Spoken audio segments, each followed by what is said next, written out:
Recognizes the gentlewoman from New York, Ms. Ming, for 5 minutes. Without objection. Thank you, Mr. Speaker. I rise today in support of my legislation, the Flushing Remonstrance Study Act, H.R. 3222. This bill directs the Secretary of the Interior to conduct a special resource study of the Flushing Remonstrance and significant local resources. The Flushing Remonstrance is an important part of my local history, and I'd like to take a few moments to discuss its origins and influence on our country.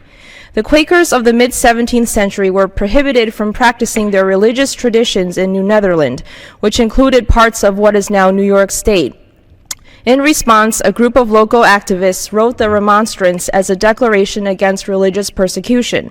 Although 356 years old, its intent still shines brightly in the ideals our nation embraces today.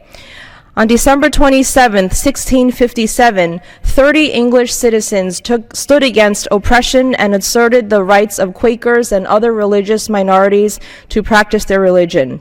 They wrote, quote, "We desire not to judge lest we be judged, neither to condemn lest we be condemned, but rather let every man stand or fall to his own master," quote.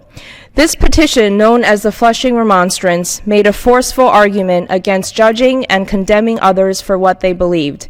It was met with great opposition from the local government in what is known today as Flushing, Queens. One of the greatest and most outspoken proponents of religious freedom at the time was an English immigrant named John Bown. At great risk to himself, John invited the Quakers to hold religious services in his own home. He was arrested for doing so, fined, and then banished to his homeland of Holland for his crimes. While in Holland, John Bown appealed to the influential Dutch West India Company to return home. His pleas of justice were accepted. Because of Bown's empathy and strong convictions for religious freedom, the company demanded that religious persecution end in the colony. Bown's story of personal courage should not be forgotten. Our nation was founded upon the ideals that foster a tolerant society, the same ideals that Bown practiced every time he opened his door to a Quaker seeking refuge from persecution. Bown's home, which serves as a symbol of religious freedom to so many, was converted into a museum in 1947 and listed on the National Registry of Historic Places in 1977. It is important that we continue to preserve and understand the historical significance of the Remonstrance, strengthening its ties to the Queens community and beyond. To help achieve this goal, I introduced the Flushing Remonstrance Study Act, which will help the Queens community connect to its rich past in possibly new and exciting ways. The Bown House could benefit from further federal study, and other associated locations, such as the Quaker Meeting House, should be considered for registry. The story of the Flushing Remonstrance is not for New Yorkers alone.